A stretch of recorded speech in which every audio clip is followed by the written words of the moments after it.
During his surprise appearance on the Fox News program Gutfeld this week, Donald Trump told a story of his interactions with Tim Walz that took place in the year 2020.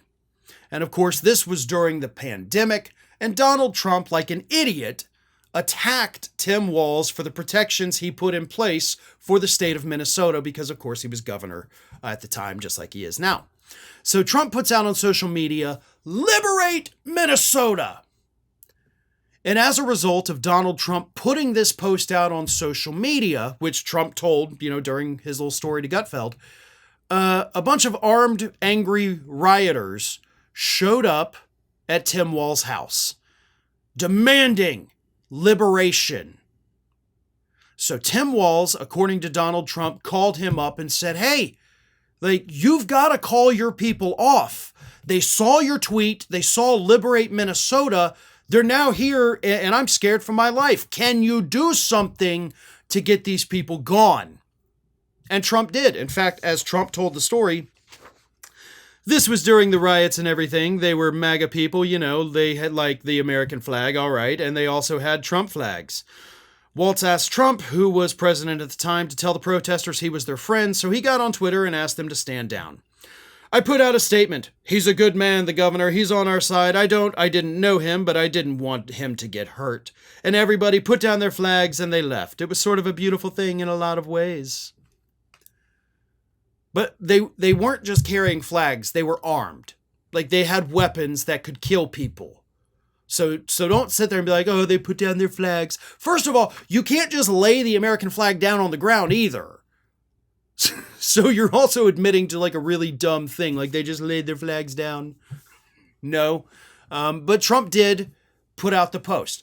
And now, the reason I'm giving you that whole backstory is because Washington Post reporter Philip Bump believes that this statement from Donald Trump can and most likely will be used against him in the January 6 cases that Donald Trump is, of course, still facing. Here is what Bump wrote. That day, of course, Trump was in Washington. He'd stoked the anger of his base repeatedly in the weeks after the 2020 presidential contest, telling them that the election had been stolen, it hadn't been, and that there were mechanisms by which he could retain the presidency. There weren't. It was his rhetoric about the pandemic turned to the maximum volume, repeated presentations of how he wanted the world to be what his base accepted as factual and actionable. If we take Trump at his word in the Gutfeld conversation, he had seen how, in May of 2020, his words encouraged protesters to threaten a Democratic official, and he had seen how he could quickly dispel that threat. If this is true, if this is how Trump understood his power to work, it casts the Capitol riot in much darker terms. He should have known both how people would respond to his calls to action and requests to step down. When Trump claims to have been an innocent observer on January 6th, as when he claimed falsely during the debate that he had nothing to do with that other than they asked me to make a speech, it's worth bearing all of this in mind. He'd seen what his rhetoric could do, and he claims that he had the power to do more. So let me distill all of that for you. Trump saw in May of 2020, as Bump points out, he put out a post on social media, "Liberate Minnesota." His supporters immediately took that as a marching order. Just like during the Stop the Steal rally when Trump told the people, "Fight like hell or you're not going to have a country anymore." Very similar. With Walz, the people rioted. They went to his house with weapons. And Walz reached out to Trump and said, "Can you get them to stop?" And Trump said, "Yeah, sure, I'll get them to stop." And he did get them to stop. With the Capitol riot, on the other hand, he sat there for hours watching it on TV. At one point, according to sources close to him, saying maybe Mike Pence deserves it when people were walking around chanting, "Hang Mike Pence." Trump knew from that May 2020 incident that he had the power to stop it with a tweet.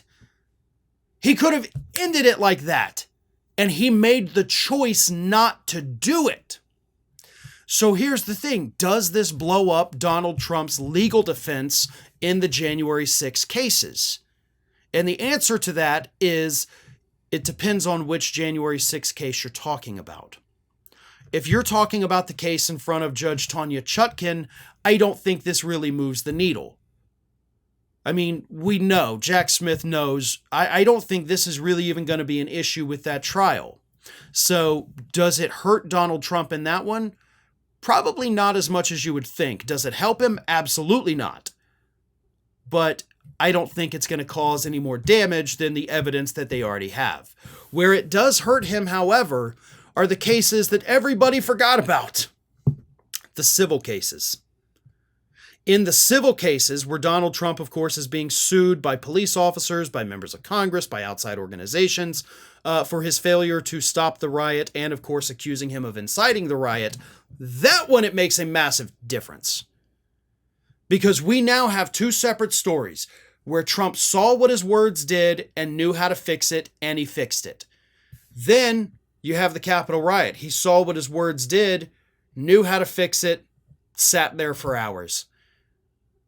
So yes, in the civil cases, this is absolutely going to destroy whatever legal defense Trump and his lawyers have cooked up. Hi everyone, this here is little Athena. And Athena would like to know why you haven't subscribed to Fair and Balanced yet. So please, don't let Athena down. Subscribe today.